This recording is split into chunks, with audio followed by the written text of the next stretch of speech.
Hello everyone. Geometry के second part में आप सभी का स्वागत है। आइए अब नेक्स्ट क्वेश्चन करते हैं। देखिए इस क्वेश्चन में अ cord of length 40 centimetre is drawn in a circle having diameter 50 centimetre है। तो एक सर्कल ड्रॉ करते हैं।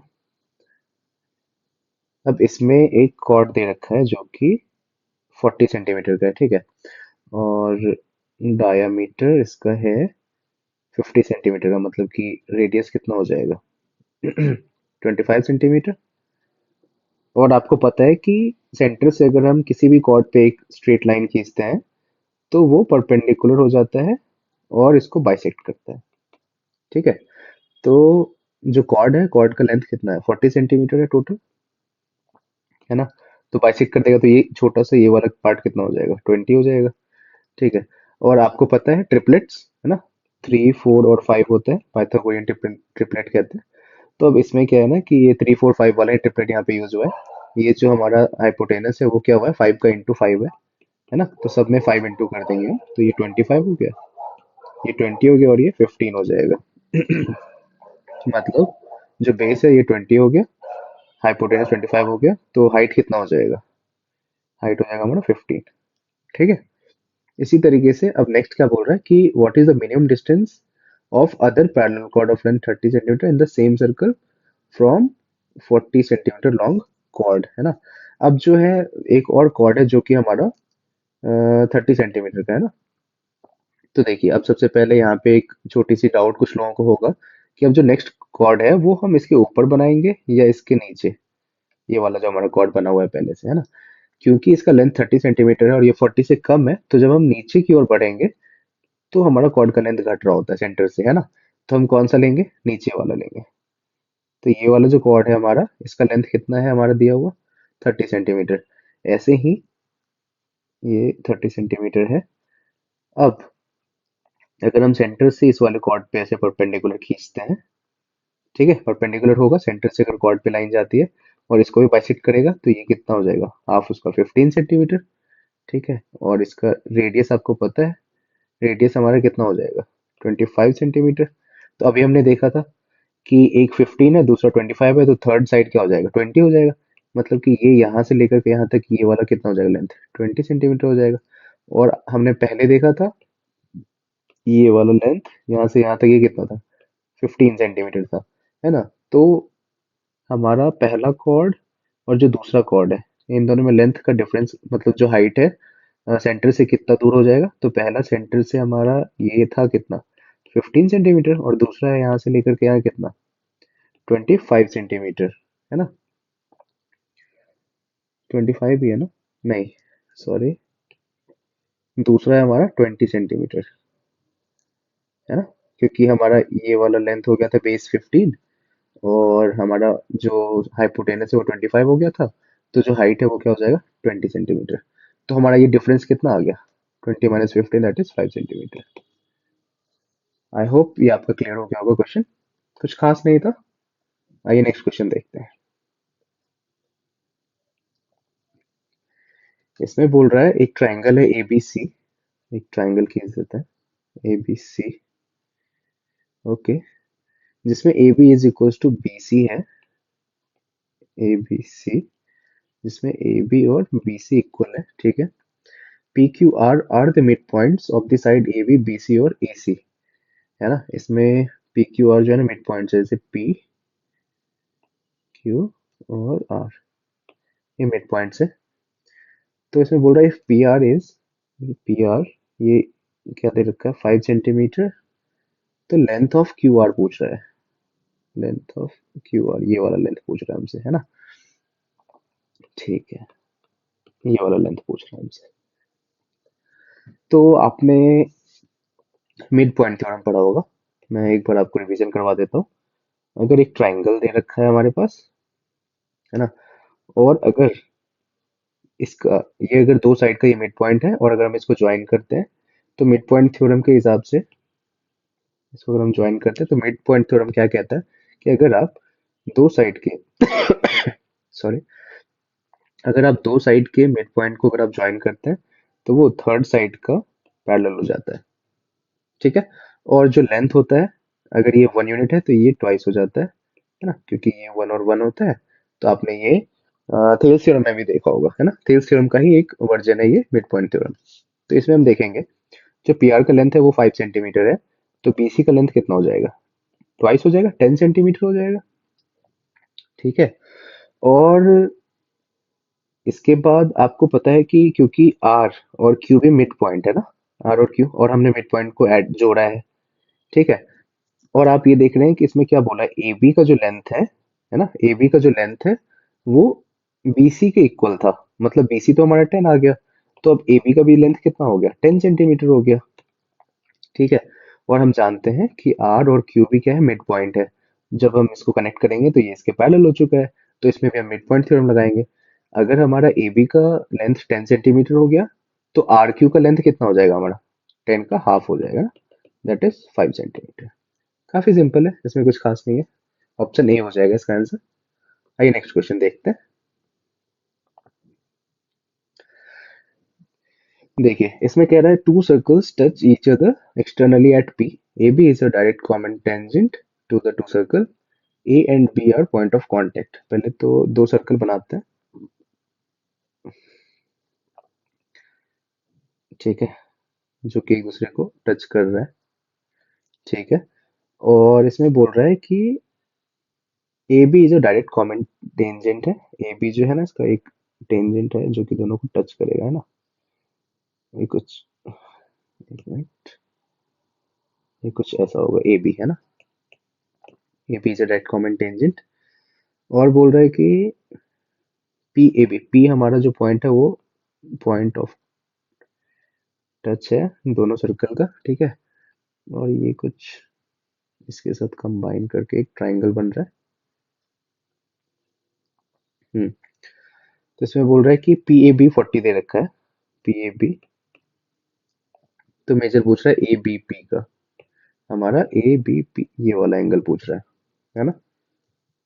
तो देखिए इसमें एक छोटी सी थ्योरी ये है कि अगर दो सर्कल है आपका, है ना, ये एक सर्कल और दूसरा सर्कल ये टच कर रहा है, और यहाँ से अगर एक कॉमन टेंजेंट जाता है, तो ये जो एक एंगल बनाता है ना, ये जो ट्राइंगल बनाता है, तो ये 90 डिग्री पे यहाँ पे बनाता है एंगल। ठीक है। अगर दो सर्कल है, टच कर रहा है, और उनका अगर एक डायरेक्ट कॉमन टेंजेंट है, तो यहाँ से अगर हम इस पॉइंट ऑफ टच को अगर हम यहाँ पे एक ट्राइंगल बनाते हैं, तो यहाँ पे ये 90 डिग्री बनाता है। ठीक है। इसको आप लोग नोट कर लीजिएगा, कुछ इंपॉर्टेंट पॉइंट्स जो होते हैं, अगर आपको नहीं पता, हालांकि सबको पता ही होगा ये। ठीक है। तो ये 90 डिग्री हो गया हमारा। तो बचा हुआ ये कितना हो जाएगा, मतलब ये और ये भी 90 होना चाहिए था, तो 50 डिग्री हो जाएगा। मतलब हमारा ऑप्शन सी आंसर है। ठीक है, सिंपल। आइए नेक्स्ट क्वेश्चन देखते हैं। देखिए इसमें कह रहा है, the length of three sides of a triangle are respectively 48, 55 and 73। What is the length of the median joining the midpoint of longest side to its opposite vertex। देखिए इसमें आप लोगों ने पढ़ा होगा, एक छोटा सा थ्योरी करवा देता हूँ। अगर एक ट्राइंगल है, और ये अगर मीडियन है मान लीजिए, थोड़ा सा फिगर देख लीजिएगा, ए बी सी है और डी क्या है, मीडियन है। तो जो लेंथ ऑफ ये है ना मीडियन, दैट इज, अगर मान लीजिए एक्स लेते हैं, तो क्या हो जाएगा कि इसका फॉर्मूला होता है A B square plus A C square is equals to 2 A D square plus B D square. ठीक है। बी डी स्क्वायर बेसिकली यहाँ पे होता है बी सी अपॉन में 2 का होल स्क्वायर होता है। तो अगर बी डी दिया हुआ है तो B D D C eventually तो इक्वल ही है ना, तो ये होता है। ठीक है, ये आप नोट कर सकते हैं जिनको नहीं पता है, बस यही हम यूज करने वाले हैं यहाँ पे भी। ठीक है। देखिए यहाँ पे हमें दे रखा है एक ट्राइंगल ए बी सी, जिसमें कि साइड्स हैं 48, 55 and 73 centimetre. What is the length of median joining the midpoint of the longest side to its longest side? कौन सा है हमारा, ये वाला है, इसके मिड पॉइंट से हमें जोड़ना है इसको, है ना। तो ये मिड पॉइंट हो गया। तो इसमें बोल रहा है कि इसका लेंथ हमें पता करना है। ठीक है, ओके। तो हम इसमें सीधा लगा देंगे, फॉर्मूला लगा देंगे जो हमें पता है, दैट इज BC स्क्वायर मतलब कि 55 का square plus 48 square is equal to क्या हो जाएगा, 2 इंटू एक्स स्क्वायर प्लस 73/2 का होल स्क्वायर। ये हो जाएगा। ठीक है, अब देखिए इसको करने का, अब आपको इसको सॉल्व करना है। ठीक है, तो देखते हैं इसको कैसे कर सकते हैं। 55 का स्क्वायर है, ये कितना हो जाएगा, 3025 प्लस ये क्या होता है, 2304 होता है, इज इक्वल टू क्या हो जाएगा, 2 इंटू 2 को अगर हम इधर भेज देते हैं तो ये इधर आ जाएगा, एक्स स्क्वायर प्लस 73 का स्क्वायर कितना होता है, 42 अपॉन में 4, ये कुछ ऐसा हो जाएगा, है ना। उसके बाद अगर हम ऊपर में करते हैं ऐड, तो कितना हो जाएगा, ये 3325 अपॉन में 2 is equal to X square plus 5329 upon में 4। ठीक है, अब अगर हम ये 5329 को इस तरफ ले जाएंगे तो एक्स स्क्वायर क्या हो जाएगा, 5329 अपॉन 2 माइनस 5329 अपॉन में 4, जो कि क्या आ जाएगा, 5329 अपॉन में 4। ठीक है, तो x का वैल्यू कितना आ जाएगा, 5329 का स्क्वायर रूट लेंगे हम अपॉन में 2, है ना, रूट अंडर 5329 अपॉन में 2। तो देखिए, अब मैं आपको एक चीज बताता हूँ कैलकुलेशन में। अब ये 5329 का रूट तो किसी को याद नहीं होगा, तो हम कैसे निकालेंगे। पहले हम इसमें देखेंगे कि जो फर्स्ट 2 डिजिट है ना, वो क्या है, 53 है। तो ये किसके क्लोज जा रहा है, आप किसी स्क्वायर के क्लोज को सोचिए। जैसे कि 6 का स्क्वायर कितना होता है, 36, 7 का स्क्वायर 49 और 8 का स्क्वायर 64। ठीक है, तो 8 से नीचे है और 7 से ऊपर है ना, तो मतलब ये 70s में जाने वाला है। ठीक है, तो पहला तो 7 होगा ही होगा। अब देख रहे हैं हम इसका यूनिट डिजिट, देखिए यूनिट डिजिट 9 है। ठीक है, तो या ये तो 3, या तो यूनिट डिजिट यहाँ पे 3 होना चाहिए, या नहीं तो क्या हो सकता है यहाँ पे 7 भी हो सकता है ना। तो अब हम देखेंगे कि ये किसके क्लोज होगा, है ना। तो अगर हम 70 का स्क्वायर देखते हैं तो कितना होगा, 4900 हो जाना चाहिए था। मतलब है कि ये 73 के क्लोज होना चाहिए, एक ऐसे भी आप देख सकते हो। दूसरा एक और चीज कर सकते हैं आप, कि जो 75 का स्क्वायर होता है, ये कई लोगों को पता होगा इसका रूल। इसमें हम क्या करते हैं, 7 इंटू 7 प्लस 1 करते हैं और 25 लिख देते हैं, है ना। मतलब कि 8 7 जा 56 25 हो जाता है। ठीक है, तो आप ये देख रहे हैं 56 25 जो है ये 5329 से क्या है, बड़ा है ना। मतलब है कि 75 से छोटा होना चाहिए था हमारा नंबर, मतलब कि 73 वाला ही हमारा रूट है। ठीक है, तो हमारा जो एक्स का वैल्यू है वो क्या आ गया, 73 अपॉन में जो यहाँ पे 4 था ना, अपॉन में 2 आ जाएगा। ठीक है, जो कि हमारा ऑप्शन डी है। ठीक है, थोड़ा सा कैलकुलेटिव था, कभी कभी आ जाते हैं थोड़े calculative questions. Okay, next question देखते हैं। इसमें बोल रहा है कि इन अ ट्राइंगल, ये जो हमारा एक फिगर दे रखा है ना, इसमें दे रखा है क्या, A B is equals to D B, है ना। जो ए बी है ये इज इक्वल्स टू क्या है, डी बी है। ठीक है, अच्छा, और ए सी जो है वो किसके बराबर है, डी सी के बराबर है। और बोल रहा है कि ए बी डी जो है हमारा, ए बी डी ये एंगल, ये हमारा कितना दे रखा है, 58 डिग्री दे रखा है। और डी बी सी ये वाला जो है हमारा एंगल, दिखाता हूँ, ये वाला डी बी सी ये कितना दे रखा है, 2x-4 दे रखा है। और ए सी बी ये वाला जो एंगल है ये कितना दे रखा है, y+15। और डी सी बी कितना है, डी सी बी मतलब कि ये वाला एंगल ये कितना दे रखा है, 63 डिग्री। तो हमसे पूछ रहा है 2x+5y की वैल्यू, है ना। देखिए इस क्वेश्चन को देखते हैं इसमें क्या है। तो आप देखिए, अगर हम एक ऐसे कंस्ट्रक्ट करते हैं, है ना, तो आप देख रहे हैं कि यहाँ पे दो ट्रायंगल बन रहा है, एक ये वाला है ना, और एक ये वाला। और आप ये भी देख रहे हैं कि ए बी जो है वो BC के इक्वल है। तो मतलब है ये एक आइसोसेलेस ट्रायंगल बन गया। वैसे ही AC जो है CD के इक्वल है, ये भी एक आइसोसेलेस ट्रायंगल बन चुका है। अब अगर दो आइसोसेलेस ट्रायंगल है जिसमें कि सेम बेस है और हम इनके वर्टेक्स को मिलाएंगे तो ये बेस को भी जो है बाइसेक्ट करेगा, साथ में साथ एंगल को भी बाइसेक्ट करेगा। ठीक है। तो इससे हमें ये पता चल गया कि जो हमारा ये वाला एंगल है BDC, जो हमारा एंगल BDC है, ये वाला एंगल, वो हमें पता चल गया कि 58 जो है ना इसका हाफ हो जाएगा वो। ठीक है। एंगल BDC जो है वो क्या हो जाएगा, 58/2, that is 29 degree, which is also equals to, हमारा क्या दे रखा है, ये 2x - 4 दे रखा था ना, 2x - 4। तो यहाँ से हमें x का वैल्यू आ जाएगा जो कि होगा 29 + 4/2 हो जाएगा। ठीक है, दैट इज 33/2। ठीक है, x आ गया। अब हम y निकालते हैं। तो क्योंकि यहाँ पे भी ये एंगल बाइसेक्ट करेगा, जो ये ACD है, ये वाला एंगल बाइसेक्ट करेगा, मतलब ये जो 63 दे रखा है इस वाले एंगल का भी वैल्यू 63 आना चाहिए था। ठीक है। तो मतलब y + 15 जो है वो कितना होना चाहिए था, हमारा 63 होना चाहिए था। y + 15 ये कितना होना चाहिए था, 63। तो y का वैल्यू कितना हो जाएगा, 63 - 15, है ना। और ये कितना आ गया हमारा, 8 और 4, है ना, 48 डिग्री आ गया y। मतलब 48 आ गया y का वैल्यू, और x का वैल्यू ये आ गया। और हमें निकालना क्या है, हमें निकालना है 2x + 5y ना।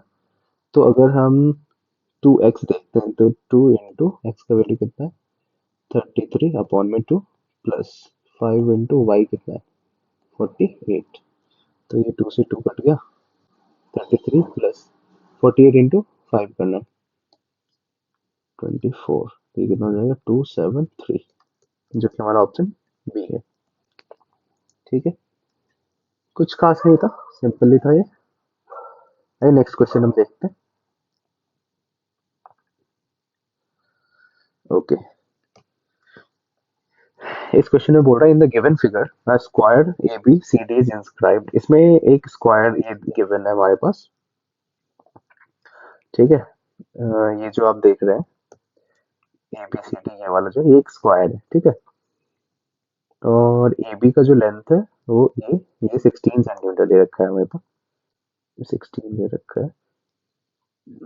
Find the area of shaded region. तो यहाँ पे जो ये शेडेड रीजन आपको दिख रहा है ना, ये वाला जो रीजन है इसका एरिया निकालना है, जिसमें कि एक ये स्क्वायर है और एक ये आर्क है ना, ये वाला आर्क है। तो इसमें कुछ खास तो है नहीं। जो आर्क का एरिया है, अगर हम इस पूरे आर्क के एरिया में अगर हम इस स्क्वायर के एरिया को माइनस कर देंगे तो ये वाला एरिया आ जाएगा। ठीक है। और स्क्वायर का एरिया तो हमें पता ही चल जाएगा क्योंकि हमारे पास एक साइड दिया हुआ है। अब बस हमें आर्क का रेडियस अगर पता चल जाए तो हम आर्क का भी एरिया निकाल लेंगे। तो इसमें चैलेंज बस इतना ही है कि आर्क का रेडियस कैसे हम निकालेंगे। तो आपको इनका एक कॉमन पॉइंट ढूंढना होता है। जैसे ये स्क्वायर है, स्क्वायर पता है हमें तो इसका डायगोनल भी पता होगा। और आप ये देख रहे हो कि इसका डायगोनल जो है वही हमारा रेडियस भी है आर्क का, है ना। तो और आपने ये पढ़ा होगा। एक छोटा सा मैं आपको एक ट्रिक बता दूं।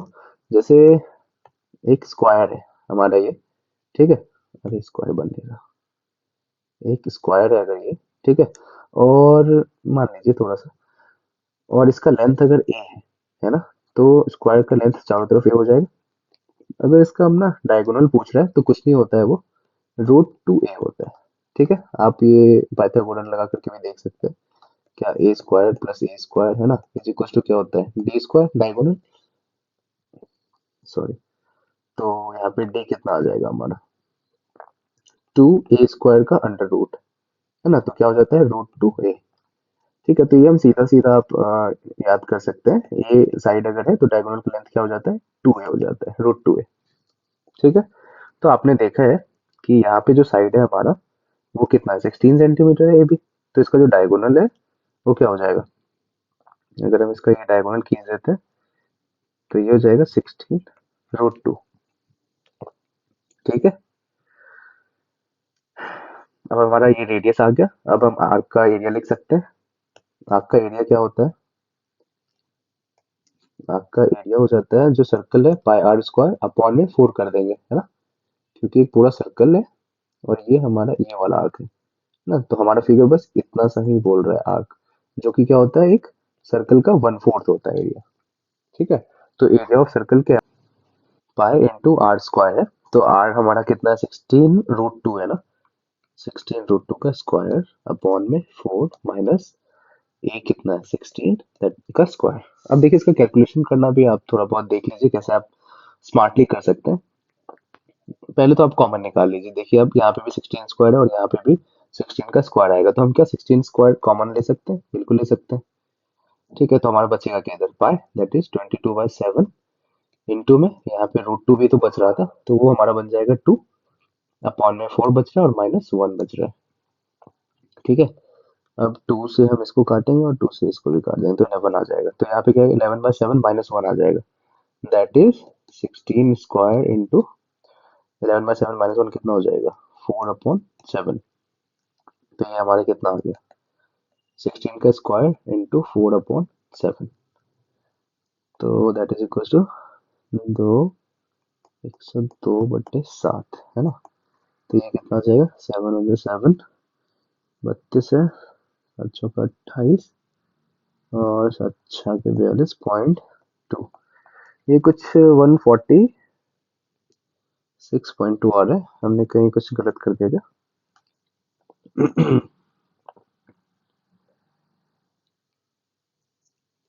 वैसे तो ऑप्शन डी के काफी क्लोज है, तो हमारा आंसर ऑप्शन डी होना चाहिए था।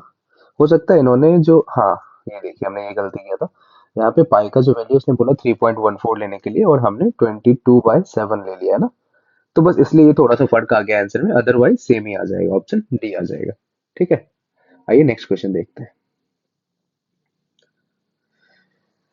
देखिए इसमें क्या बोल रहे हैं। इन अ ट्राइंगल, मेरी थोड़ी आवाज अच्छी नहीं आ रही होगी, उसके लिए सॉरी। मुझे थोड़ा सा जुकाम हो रखा है। आई होप आप इसको माइंड ना करें। In triangle X Y Z, P is the incentre of a triangle. ठीक है, एक ट्राइंगल है, ट्राइंगल एक्स वाई जेड है, जिसमें पी क्या है? इन सेंटर है। छोटी सी थ्योरी करवा देता हूँ। इन सेंटर क्या होता है? अगर एक कोई ट्राइंगल है, ठीक है, और अगर उसका हम एंगल बाइसेक्टर अगर खींचते हैं, ट्राइंगल का एंगल बाइसेक्टर जहाँ मिलता है ना, तो यहाँ पे ये एक सर्कल, ये जो सेंटर होता है ना, ये इसी को हम कहते हैं इन सेंटर। तो इन सेंटर क्या होता है? एंगल का जो बाइसेक्टर होता है। ठीक है। एक होता है सरकम सेंटर। सरकम सेंटर क्या होता है? जब कोई एक ट्राइंगल है, ठीक है, इसमें अगर हम परपेंडिकुलर बाइसेक्टर खींचते हैं, परपेंडिकुलर बाइसेक्टर, इस साइड पर भी, इस साइड पर भी और इस साइड पर भी परपेंडिकुलर और बाइसेक्टर होना चाहिए। तो जो ये सेंटर बनता है ना, तो ये बनता है सरकम सेंटर। मतलब अगर आप एक सर्कल ऐसे खींचोगे ना, तो इसका सेंटर यहाँ पे आता है। ठीक है। और एक होता है, तो ये हो गया हमारा क्या? इन सेंटर। ये हो गया हमारा क्या? सरकम सेंटर। एक होता है ऑर्थो सेंटर। ऑर्थो सेंटर क्या होता है? अगर हम कोई एक ट्रायंगल खींचते हैं, ठीक है, और हम इस पे एल्टीट्यूड खींचते हैं, इस वाले वर्टेक्स से, इस वाले भी वर्टेक्स से और इस वाले भी वर्टेक्स से एल्टीट्यूड खींचते हैं। अब ये जहां पे इंटरसेक्शन होता है ना, ये तीनों एल्टीट्यूड, इसको हम क्या कहते हैं? Ortho centre. ठीक है। क्विक रिवीजन एक हो गया आपका, इनकेस कुछ लोग बोल रहे होंगे। और भी कई सारी थ्योरीज है जो कि हम क्वेश्चन के साथ ही धीरे धीरे आपका रिवीजन करवा देंगे। ठीक है। अब इस क्वेश्चन में क्या है कि एक्स वाई जेड है, P is the incentre of triangle X Y Z. P मतलब इन सेंटर है, पी इन सेंटर है कहीं पे। अच्छा, if angle X Y Z, X Y Z, ये वाला एंगल बोल रहा है अगर 50 डिग्री है, तो पूछ रहा है the value of x P Z. इसको इससे कनेक्ट कर रखा है, एक्स पी जेड को, ये वाला एंगल पूछ रहा है। तो इन सेंटर का आपने ये वाला थ्योरी तो आपने देखा है। इसमें क्या होता है कि ये वाला जो एंगल होता है, ये आपने पढ़ रखा होगा, 90 प्लस ये वाला जो एंगल होता है अपॉन में 2 होता है। ठीक है। एंगल, अगर हम इसका नाम पी तो रखी भी है, एंगल एक्स पी जेड जो होता है वो क्या होता है, 90 डिग्री प्लस में ये वाली जो एंगल है वाई अपॉन में 2 हो जाएगा, इक्वल्स टू क्या हो जाएगा 90 प्लस 50/2 इक्वल्स टू 90 प्लस 25 हो गया, that is 115 degree. Option B है हमारा। बहुत बार रिपीटेड क्वेश्चन है, ये सबको पता होगा मुझे लगता है, फिर भी एक रिवीजन हो गया। आइए नेक्स्ट क्वेश्चन देखते हैं। सॉरी, इसमें क्या दे रखा है, two concentric circles are drawn with radius 20 and 16 centimetre. दो कॉन्सेंट्रिक सर्कल खींचना है हमें।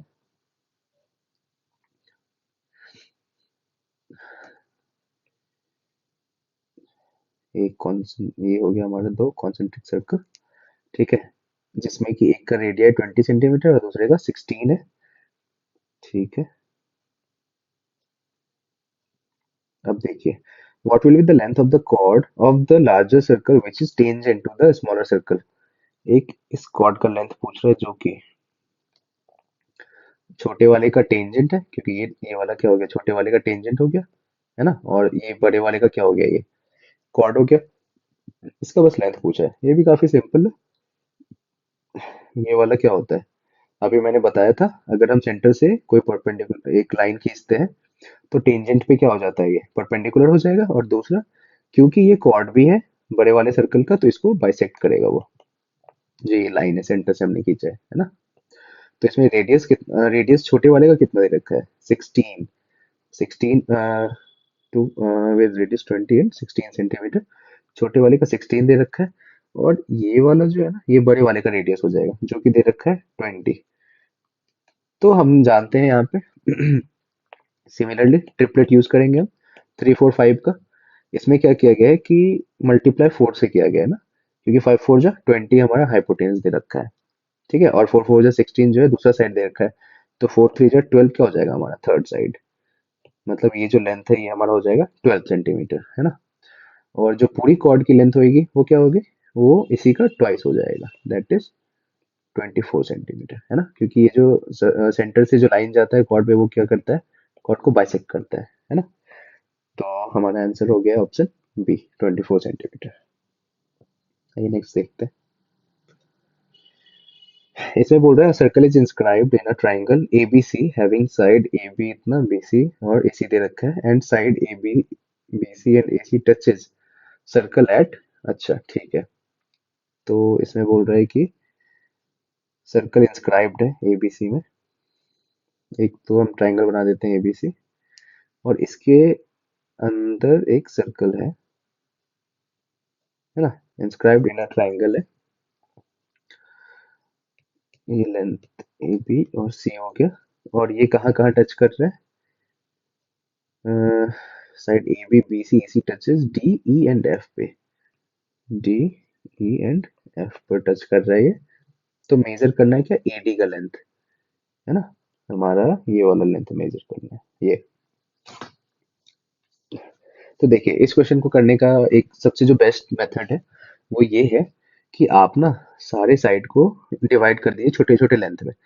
लेट से ये एक्स है, जो हमें निकालना है वो एक्स है, तो अच्छा इसको रेड्यूस करते हैं, मान लीजिए ये एक्स है, तो क्या हो जाएगा, ये वाला भी एक्स हो जाएगा ना, क्योंकि एक सर्कल है, ठीक है, और इसमें ये टेंजेंट है दो, है ना।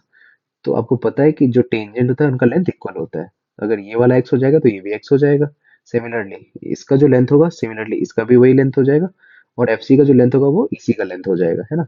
हम ये यूज करने वाले हैं, इसका लेंथ हम ले लेते हैं ए, ये भी ए हो जाएगा, ठीक है, और इसका लेंथ अगर हम बी लेते हैं तो ये भी बी हो जाएगा। अब देखिए, अब इसमें क्या दे रखा है, ए बी का लेंथ 16 दे रखा है, ए बी का लेंथ 16 दे रखा है, तो 16 ए बी का मतलब क्या हो गया, A plus X, A B is A plus X is equal to 16। दूसरा हमें क्या दे रखा है, बी सी, बी सी मतलब क्या हो गया हमारा, बी सी है हमारा ए प्लस बी, जिसका लेंथ कितना दे रखा है 20, और ए सी, ए सी का लेंथ दे रखा है हमारे पास, ए सी का लेंथ है 24, और ए सी में हमारा यहाँ पे क्या आ जाएगा X plus B, that is 24, ये दे रखा है। तो हमें पूछ रहा है ए डी का लेंथ, अब देखिए, हम ना इस वाले इक्वेशन का यूज करके हम सीधा निकाल सकते हैं। अगर हम यहाँ से ए का लेंथ निकाल ले, ए इज इक्वल टू 16 - x हो जाएगा, और यहाँ से बी निकाल लेंगे, B is equal to 24 - x, और इसको हम इस वाले इक्वेशन में सब्स्टिट्यूट कर देंगे। तो ए का वैल्यू कितना है, 16 - x, तो ए की जगह पे हम लिख देंगे 16 - x प्लस बी की वैल्यू पे 24 - x, और इसका वैल्यू हमारा कितना आ जाएगा, इज इक्वल टू 20 हो जाएगा, है ना। तो यहाँ पे कितना हो जाएगा, 40 - 2x इज इक्वल टू 20, तो x इज इक्वल टू क्या आ जाएगा, 20/2, दैट इज 10 सेंटीमीटर। हमारा ऑप्शन ए है। एक तो ये मेथड हो गया, कुछ लोगों को ये पसंद ना आए, तो मैं एक दूसरा मेथड बता देता हूँ। इस वाले मेथड में हमें डायरेक्ट अप्रोच करेंगे। वैसे ये वाले मेथड में क्या होता है ना, कि और भी इसमें जो डिफरेंट टाइप के क्वेश्चंस होते हैं ना, उसमें भी काफी यूजफुल होता है। तो मैं तो कहूंगा आप इसी को यूज करें, बट एक और हमारे पास मेथड है। जैसे एडी निकालना है हमें, जो कि एक्स है, और एबी का लेंथ हमें दे रखा है, दैट इज 16, है ना। ठीक है, तो बताइए बीडी का लेंथ क्या हो जाएगा। ये हो जाएगा हमारा 16 - x, है ना। 16 - x हो जाएगा। अब आपको पता है कि बीडी का जो लेंथ है वो बीई के इक्वल है। क्योंकि क्योंकि ये टेंजेंट है ना। तो बीई का भी लेंथ कितना हो जाएगा, 16 - x हो जाएगा। और हमें बीसी का लेंथ दे रखा है, बीसी इज इक्वल टू 20। तो अब हमें अगर ईसी निकालना है तो वो क्या हो जाएगा, 20 - 16 और प्लस एक्स माइनस कर देंगे, है ना। तो क्या हो जाएगा, 4 + x, और ये वाला लेंथ और ये इक्वल होता है, तो ये कितना हो जाएगा हमारा, 4 + x। और ए एफ का लेंथ कितना होएगा, क्योंकि ए सी का लेंथ दे रखा है 24, तो ये कितना हो जाएगा, 24 माइनस में 4 - x, मतलब 20 - x। और आपको क्या पता है कि ये वाला लेंथ और ये वाला लेंथ इक्वल होगा, क्योंकि ये भी क्या है, टेंजेंट है। तो क्या हम लिख देंगे लास्ट में, 20 - x is equal to X, है ना। मतलब ये वाला लेंथ और ये वाला लेंथ इक्वल हो जाएगा। तो हम क्या करेंगे, 2x is equal to 20, X is equal to 10 हो गया। दूसरे मेथड से भी आप कर सकते हैं, जो ठीक लगे आपको, आप उसको यूज करें। ओके, आइए नेक्स्ट क्वेश्चन देखते हैं। देखिए, ये भी आया हुआ प्रीलिम्स में, काफी अच्छा क्वेश्चन है, कई बच्चों ने इसमें गड़बड़ किया है। देखिए इसमें क्या है कि B C D E is a square and A B C is equilateral triangle, then A D C angle पूछ रहा है ना। ये वाला एंगल पूछ रहा है, जबकि ए ई डी जो है, ए डी सी, ए डी सी क्या दे रखा है हमारा, equilateral triangle, sorry A B C दे रखा है हमारा इक्विलेटरल ट्राइंगल ना, ये वाला ए बी सी, ये वाला एंगल इक्विलेटरल ट्राइंगल है। और बी सी डी ई जो है ये वाला, ये स्क्वायर है, दिख रहा है रेक्टेंगल जैसा, बट ये स्क्वायर है, ठीक है। और ये हमारा इक्विलेटरल ट्राइंगल है। तो क्या है ना, इस फिगर को मैं एक बार ठीक से बना देता हूँ, क्योंकि फिगर से ही आंसर क्लियर हो जाएगा आपका। अगर फिगर ठीक से दे रखा हो, स्क्वायर ही ठीक नहीं लग रहा है उसमें, स्क्वायर है, और इसके ऊपर ना एक इक्विलेटरल ट्राइंगल है। हाँ, ठीक है, अब ये काफी ठीक लग रहा है। और एक ये वाला लाइन यहाँ पे कनेक्ट कर रहा है, शॉर्ट हो गया, और एक ये वाला लाइन इसको यहाँ पे टच कर रहा है, ठीक है। ये एक्चुअल फिगर है, ये मैं इसलिए बना रहा हूँ क्योंकि आपको समझने में इजी होगा, अदरवाइज एग्जाम में तो कैसे भी दे सकते हैं वो। ये है, और हमें एंगल एडीसी निकालना है ना। हाँ, तो देखिए, इसमें क्या है कि ये हमारा इक्विलेटरल ट्राइंगल है, तो ये एंगल कितना हो जाएगा, 60 डिग्री हो जाएगा, ठीक है। ये सारे 60 डिग्री हो जाएंगे, और क्योंकि, और ये स्क्वायर है, तो ये हमारा 90 डिग्री हो जाएगा, है ना। और क्योंकि ये स्क्वायर और ये स्क्वायर की साइड तो इक्वल होंगे, एट द सेम टाइम क्योंकि ये वाला जो बीच वाला BC है, ये हमारा स्क्वायर और इक्विलेटरल ट्राइंगल दोनों का साइड है। मतलब कि स्क्वायर का जो लेंथ है वो इक्विलेटरल साइड के लेंथ के इक्वल है ना। मतलब कि ये वाला और ये वाला इक्वल हो जाएगा, ठीक है। अब हमें पता है कि स्क्वायर का जो ये साइड है ये 90 होता है, और ये 60, तो ये दोनों मिलकर के ये पूरा एंगल कितना बना दिया, 150 का, है ना, 90 प्लस 60। और आपको पता है कि ये वाला साइड और ये वाला साइड इक्वल है, मतलब इस साइड के ऑपोजिट वाला जो एंगल होगा वो भी इक्वल हो जाएगा, है ना। तो अगर हम इसको थीटा मानते हैं, इसको भी थीटा मानते हैं, तो क्या हो जाएगा, 2 थीटा कितना हो जाएगा, 180 माइनस 150, है ना। क्योंकि ये जो पूरा ये वाला जो ट्राइंगल है 180 बनेगा, जिसमें एक साइड 150 दे रखा है, तो 180 से माइनस कर देंगे तो ये आ जाएंगे ना, ये दो साइड, आई मीन एंगल। तो थीटा कितना हो जाएगा, 30/2, that is 15 degree, option D. अगर आपने इसका फिगर ठीक बना लिया होगा तो आप एक बार में इसको कर देंगे।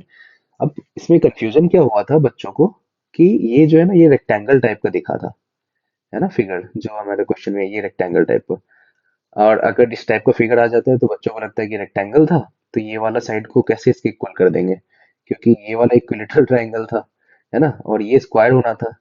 तो दिखता अगर ये दोनों साइड इक्वल तो आराम से आप इसको और इसको इक्वल कर देते, लेकिन क्योंकि ये रेक्टेंगुलर था, तो ये वाला साइड और ये वाला साइड इक्वल कभी दिख ही नहीं रहा था बच्चों को, जिस वजह से वो इसको और इसको इक्वल नहीं कर पाए थे।